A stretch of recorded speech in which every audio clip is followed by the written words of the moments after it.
Katanya organisasi adalah tempat orang-orang tumbuh bersama. Tapi tidak semua kebersamaan benar-benar terasa utuh. Kadang mereka berdiri dalam satu nama, namun membawa kebingungannya masing-masing.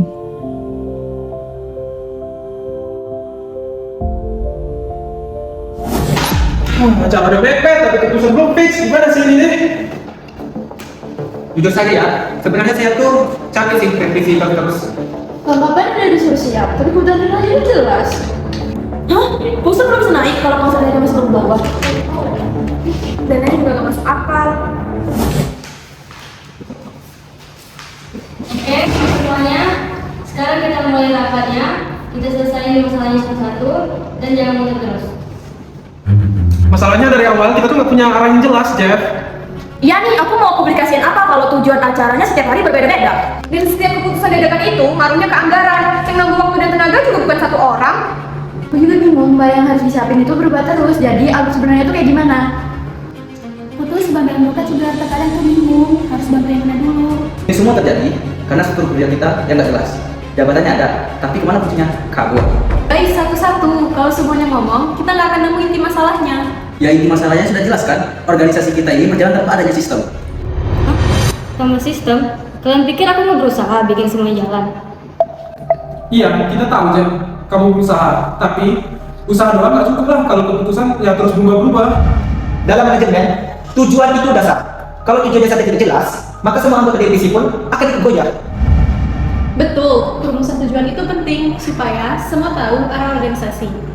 Terus, setelah tujuan jelas, baru keputusan bisa diambil dengan nasional. Dan pembagian tugas harus tegas, biar nggak ada saling lempar tanggung jawab. Masalahnya tuh bukan cuma capek, tadi kita udah kerja keras, tapi nggak tahu tujuannya mau kemana. Jadi sekarang semuanya salah aku. Nggak masalah kamu, tapi kita semua juga nggak benar jalannya. Kalau manajer terus akan keputusan yang tegas, ya jadinya begini, bisa-bisa tim kita pecah.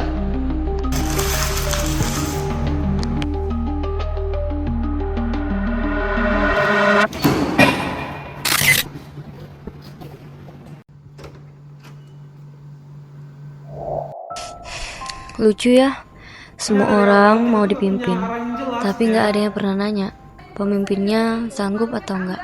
Semua orang datang bawa tuntutan, acara harus jadi, anggaran harus aman, konsep harus bagus, publikasi harus cepat, perlengkapan pun harus lengkap. Dan aku harus tetap tenang, harus tetap kuat, harus tetap kelihatan tahu semuanya. Padahal aku juga bingung, aku juga capek, aku juga takut salah ambil keputusan. Orang lihat jadi manajer tuh enak, punya jabatan, punya kuasa. Tapi jadi manajer tuh kayak berdiri sendirian di tengah kacauan, terus disuruh tetap senyum. Di dalam organisasi, masalah kecil yang dibiarkan bisa berubah jadi tekanan besar. Dan paling sering, semua tekanan itu jatuh ke satu orang, manajer. Manajer bukan mesin, Jab. Tapi kalau aku lemah, semuanya runtuh, Din. Semuanya hilang arah. Yang bikin runtuh itu bukan karena kamu lemah. Yang bikin runtuh itu karena selama ini kita nggak pernah benar-benar menyelesaikan masalahnya. Masalah organisasi itu harus dihadapin, bukan dipendam. Dalam manajemen, kalau kita ada masalah, kita harus identifikasi dulu penyebabnya apa, bukan saling nyalahin. Terus sekarang harus gimana, Din? Sekarang kita balik ke dalam, bukan buat pura-pura semuanya baik-baik aja, tetapi buat ngebenarin masalahnya. Tadi kita kelewatan nggak sih? Iya. Kita terlalu fokus sama capek kita sendiri, sampai lupa kalau Jepin juga menanggung banyak. Kita tidak merumuskan tujuan yang jelas, makanya tujuan kita semua kalau berubah. Dan struktur organisasi kita juga cuma formalitas. Jabatannya ada, tapi untuk formalitas. Dan keputusan bisa diambil berdasarkan tujuan, bukan hanya dari emosi sesaat. Kayaknya ya, kita harus bertanya lagi, bukan mengusung ego kita masing-masing.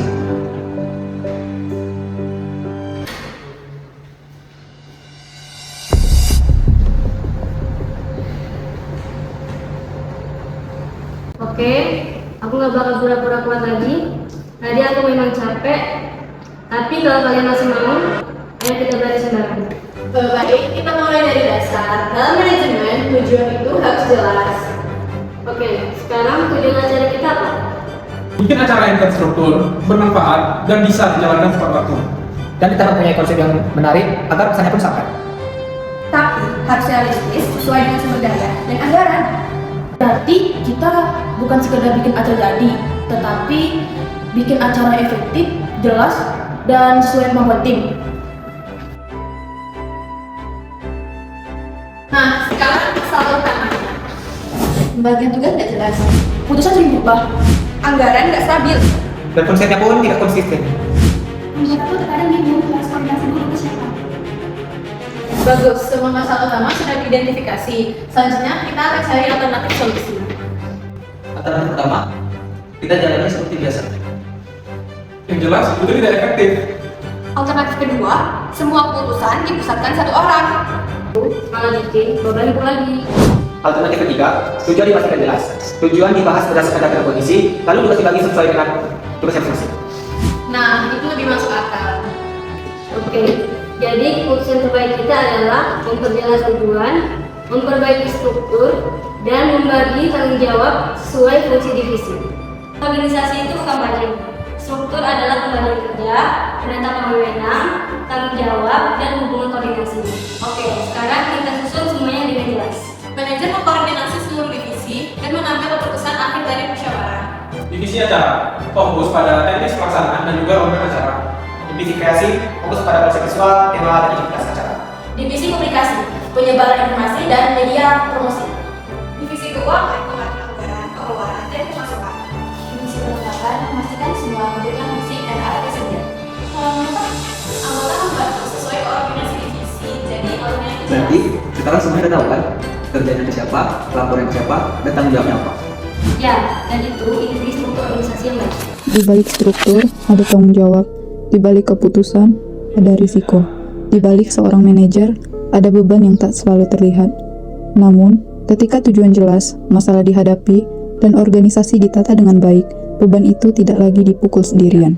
Sekarang aku paham, manajer bukan tentang menanggung semuanya sendirian.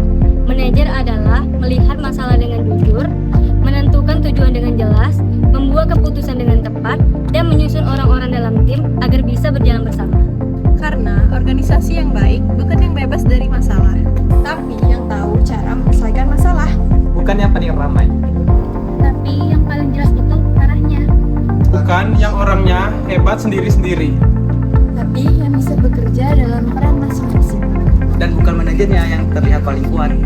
Tapi timnya mau saling menopang.